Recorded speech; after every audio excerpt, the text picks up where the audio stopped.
En el pueblo de Dios hay muchas personas que no son del estricto linaje de Abraham, el amigo de Dios, a quien prometió hacer de su descendencia una gran nación. El mismo Abraham era un hombre sumerio proveniente de Ur de los Caldeos, que adoraba y servía a dioses extraños, como nos lo dice Josué 24:2. Y dijo Josué a todo el pueblo: así dice Jehová, Dios de Israel: vuestros padres habitaron antiguamente al otro lado del río, esto es, Taré, padre de Abraham y de Nacor, y servían a dioses extraños. Conforme el linaje escogido se fue depurando, vimos aparecer a diferentes personas que se unían al pueblo por razón de sus acciones y no de su sangre. Lo extraño en la mujer que conoceremos este día no es que no sea de la sangre estrictamente proveniente de Abraham y Sara, sino que se había prohibido que la nación a la cual ella pertenecía entrara al pueblo de Israel. En Deuteronomio 23:3 leemos que dice: no entrará amonita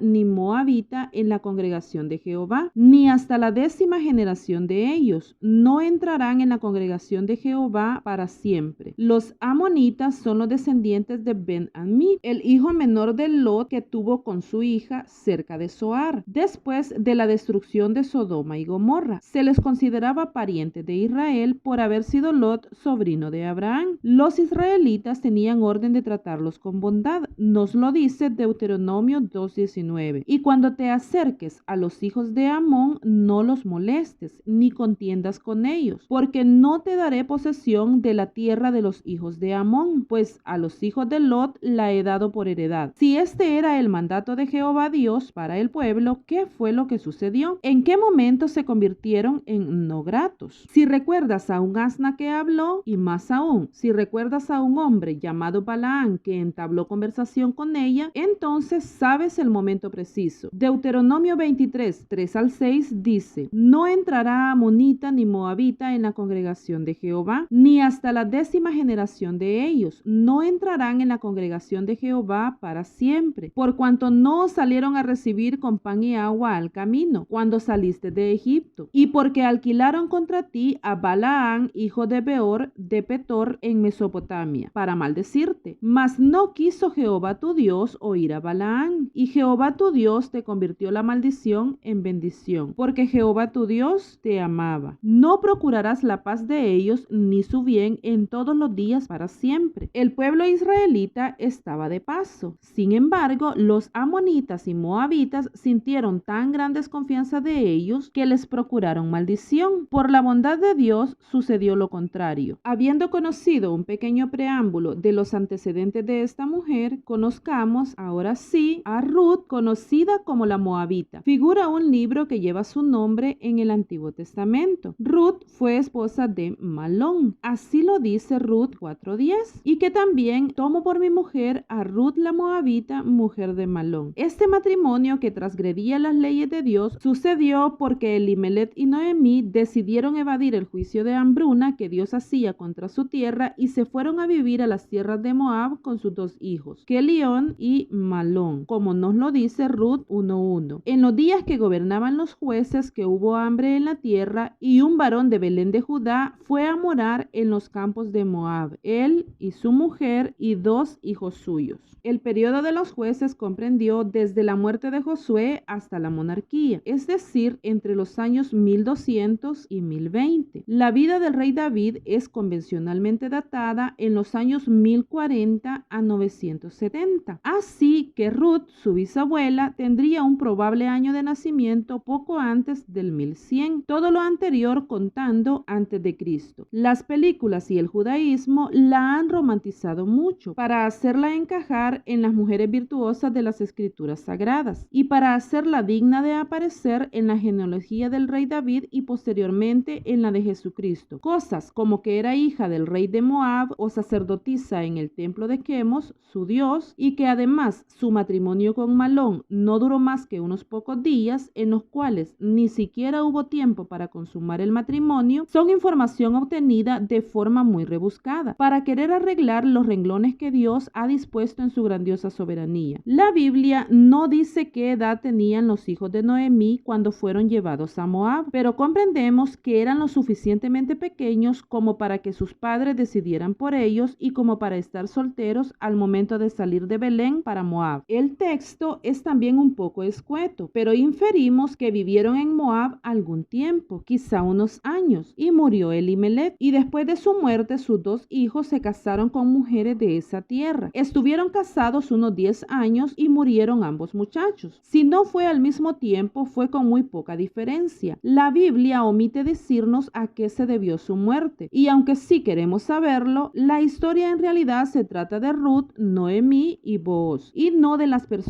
que pasaron por su vida, aunque sirvieron de herramienta para conformar esta increíble historia, tan parecida a una romántica obra literaria, que una vez empezada a leer, no quieres dejarla, y quieres saber mucho más de la vida de cada uno de los participantes en ella. Su nombre proviene del hebreo Reut, que se traduce como amiga y aliada, con un doble significado que se puede entender también como belleza. Es pues Ruth una hermosa amiga y confidente fiel, y ella demostró ser fiel al significado de su nombre. Una viuda joven es cosa muy triste. Si además le añadimos que no había tenido la bendición de tener hijos durante su matrimonio, con lo importante que estos eran en aquellos tiempos antiguos, la situación se torna un poco más difícil. Ve ahora lo que es pensar en 3 mujeres viudas sin hijos. Tan solitarias y tristes debieron ser sus vidas. Pero el texto bíblico dedica solo unos pocos versículos a esta triste situación. Noemí, en completa soledad y en tierra extraña, decide lo que es más lógico y aceptable: volver al lugar del que había salido. Ella salió para procurar un buen futuro a su familia, pero las cosas han salido muy mal para ella y por consecuencia para esas 2 jóvenes que ahora viven bajo su techo, Orfa y Ruth. A Noemí la movía su intención de asegurar su alimentación, como es lógico para casi todos los seres humanos. Llegó a Moab porque el pan escaseaba en su tierra, y se volvió de Moab porque oyó que Jehová había visitado a su pueblo para darles pan, como dice el versículo 6 del capítulo 1. A Ruth, en cambio, la movía su buen corazón, su amabilidad y gentileza. Ella tenía más familia que Noemí, tenía asegurada su sobrevivencia, y como sus leyes eran diferentes a las de los israelitas, su viudez no debía ser impedimento para poder contraer nuevamente matrimonio con un joven que fuera de su elección. En cierta manera, ellas se consideraban parte de la familia de Noemí. Empiezan el camino de regreso con ella. Esto lo leemos en el 1:7. Ambas, Orfa y Ruth, eran chicas buenas y nobles. En el capítulo 1, versículo 8, cuando Noemí dijo a sus 2 nueras: andad, volveos cada una a la casa de su madre, Jehová haga con vosotras misericordia como la habéis hecho con los muertos y conmigo. ¿Qué muestras de misericordia demostraron a Noemí y a sus hijos? No sabemos, pero sí fueron guardados en el corazón de Noemí como para desear para ellas esa misma misericordia de parte de Dios. Os conceda Jehová que halléis descanso cada una en casa de su marido, les dice Noemí, frase con la cual podemos intuir que la vida en sus matrimonios no había sido tan relajada y tranquila. A lo mejor sus esposos eran tal cual lo significan sus nombres: enfermo, débil, gastado, enflaquecer y desalentar, derribar, destruir, desfallecimiento, perecer, decaer y marchitar. Y ellas se dedicaron paciente y amorosamente a cuidar de esos hombres sin reproche alguno. Al ir con Noemí a su tierra, ellas se estaban poniendo en la misma situación en que Elimelech había puesto a su familia años antes, con el agravante de que en Moab no había restricción para recibir a los judíos que quisieran ir allá, pero en Israel los moabitas eran indeseables. Noemí cae en cuenta que les está haciendo un mal al someterlas al desprecio de la gente de su ciudad. Despide a sus nueras para volverse ella sola. La Biblia nos relata que Orfa, con el dolor de su alma y gran lloro y lamentación, volvió a su familia, a sus dioses y a sus costumbres. Pero Ruth le insistió en acompañarle. Sus palabras: tu pueblo será mi pueblo y tu Dios mi Dios, que confirmaron la decisión de Ruth de seguir a Noemí, es una frase usada hasta el día de hoy para confirmar relaciones matrimoniales. Valoramos la gran fuerza de esas palabras y casi olvidamos que fueran dichas de una nuera a su amada y respetada suegra. Ella le dijo: no me pidas que te deje, tu Dios y las bendiciones de tu pueblo serán sobre sobre mi vida. La gloria de Dios rodeará mi vida. Asumimos que, viviendo en matrimonio con un esposo judío, ellas debían tener muchos conocimientos de la cultura de él, pero no era lo mismo cumplir algunas normas en su propia tierra que tener que someterse a todas en tierra ajena. Su determinación es tal que renuncia hasta a ser sepultada en la tierra de sus antepasados. Capítulo 1, 16 y 17. Respondió Ruth: no me ruegues que te deje y me aparte de ti, porque a donde quiera que tú fueres, iré yo, y donde quiera que vivieres, viviré. Tu pueblo será mi pueblo y tu Dios mi Dios. Donde tú murieres, moriré yo, y ahí seré sepultada. Así me haga Jehová y aún me añada, que solo la muerte hará separación entre nosotras dos. Ella decretó que iba a aprender todo lo que fuera necesario y se iba a someter a lo que fuese con tal de acompañar a Noemí y cuidar de ella. Estaba decidida a hacer su vida en las tierras de Noemí y aún a quedarse ahí después de su muerte, porque suponemos que siendo Ruth muy joven y Noemí muy vieja, Noemí dejaría este mundo un buen tiempo antes que Ruth, pero como ella estaba renunciando a su tierra y familia por acompañarla, no iba a volver a morir con las manos vacías a los campos de Moab cuando se viera sola y más desamparada de lo que se encontraba en este momento. Imaginemos a esas dos solitarias mujeres caminando y caminando, cruzar el río Jordán, pasar por el desierto de Judá cerca del Mar Muerto, a través de la desolada Jericó, hasta llegar de nuevo a la tierra prometida, a la que habían llegado como pueblo unos 200 años antes bajo el mando de Josué. Imaginémoslas instalándose en una antigua y polvosa casita que se encontraba en total abandono desde hacía quizá unos 15 o más años, ubicándose con resignación, sacudiendo un poco el polvo para poner sus pocos trapos. Esperemos que tuvieran un poco de aceite para sus lámparas. Pensemos en ella buscando unos cuantos leños secos para hacer el fuego y preparándose para vivir de la misericordia de sus conciudadanos. Por ser viudas y de las críticas, por ser la joven moabita y la vieja afligida por Jehová, como leemos en el capítulo 1, 20 al 22. Y ella les respondió: no me llaméis Noemí, sino llamadme Mara, porque en grande amargura me ha puesto el Todopoderoso. Yo me fui llena, pero Jehová me ha vuelto con las manos vacías. ¿Por qué me llamaréis Noemí? Ya que Jehová ha dado testimonio contra mí y el Todopoderoso me ha afligido. Así volvió Noemí y Ruth la moabita su nuera con ella. Volvió de los campos de Moab y llegaron a Belén al comienzo de la siega de la cebada. Ruth, siendo una mujer joven y hermosa, comprendió muy pronto su lugar en aquella tierra. Ella era viuda, pobre y extranjera. Cumplía todos los requisitos para poder desarrollar la labor que se dispuso. Y Ruth, la moabita, dijo a Noemí: te ruego que me dejes ir al campo y recogeré espigas en pos de aquel a cuyos ojos hallaré gracia. Y ella le respondió: ve, hija mía. Esto he leído en el 2:2. Ruth tuvo que rogar a Noemí que la dejara salir al campo a espigar. A lo mejor porque Noemí consideraba que Ruth era muy joven y bella como para poder estar espigando, o porque tenía temor de que las gentes de su pueblo la humillaran por ser moabita, o sentía vergüenza porque todo el pueblo sabía que ella se fue en busca de pan con su esposo e hijos, y ahora debía depender hasta de una extranjera que recogiera los sobrantes de la cosecha para ella. El pueblo tenía mandato de dejar espigar a los necesitados. En Levítico 19:9 leemos: cuando ciegues la mies de tu tierra, no cegarás hasta el último rincón de ella, ni espigarás tu tierra cegada. Y Deuteronomio 24:19: cuando ciegues tu mies en tu campo y olvides alguna gavilla en el campo, no volverás para recogerla. Será para el extranjero, para el huérfano y para la viuda, para que te bendiga Jehová tu Dios en toda obra de tus manos. En los versículos siguientes, en el idioma original, la Biblia nos dice que por casualidad o por ventura del destino, Ruth fue a espigar casualmente a las tierras de un pariente cercano de Elimelech y por consiguiente de Noemí. En el versículo 4 del capítulo 2 vemos que Booz de casualidad también regresó a ver sus tierras y sus cosechas cuando aquella bella joven se encontraba en sus campos. Y Booz fijó sus ojos y atención en ella de inmediato. ¿De quién es esta joven?, preguntó intrigado. Es la joven moabita que volvió con Noemí de Moab, le respondió el mayordomo. Obviamente Booz sabía que les unía cierto parentesco, aunque Ruth no lo sabía todavía. Booz quiso hacer bien tanto a Ruth como a Noemí su pariente al permitirle no solo espigar en su campo, sino sino gozar de ciertos privilegios que no todas las pobres viudas extranjeras gozaban. Oye, hija mía, con qué ternura y propiedad se dirigió a ella. No vayas a otro campo, quédate solo aquí, pero no estarás avergonzada siguiendo a los trabajadores tímidamente de lejos, sino que estarás junto a mis criadas. Esto quería decir que no iba a recoger los sobrantes del suelo, sino grano de la misma calidad que estaban recogiendo sus trabajadoras. Sus criados no tenían ningún derecho de molestarla en nada, y además de eso podía beber del agua de sus criados y también comer de su comida. Algunos dicen que este trato tan especial se debió a que Booz se enamoró de Ruth a primera vista. Yo creo que él ya la conocía desde mucho antes. Esto lo digo porque ante su pregunta de ¿por qué he hallado gracia en tus ojos para que me reconozcas, siendo yo extranjera? Él responde: he sabido todo lo que has hecho con tu suegra después de la muerte de tu marido, y que dejando a tu padre y a tu madre y la tierra donde naciste, has venido a un pueblo que no conociste antes. Como podemos ver, Ruth era motivo de conversación para propios y extraños. Booz era noble. No fue amable con Ruth únicamente porque se trataba de una mujer joven y bella. Fue amable con ella porque se preocupó también por su pariente Noemí. Él sabía perfectamente que por más que a él le gustara, no debía pretenderla porque había un pariente más cercano que él y que era quien tenía derecho por ley a redimir a Ruth y a Noemí por medio del levirato. Además de eso, la redención, al igual que hoy en día, depende del que ha de ser redimido más que del que está dispuesto a redimir. La historia continúa. 2:18 y 19. Y lo tomó y se fue a la ciudad,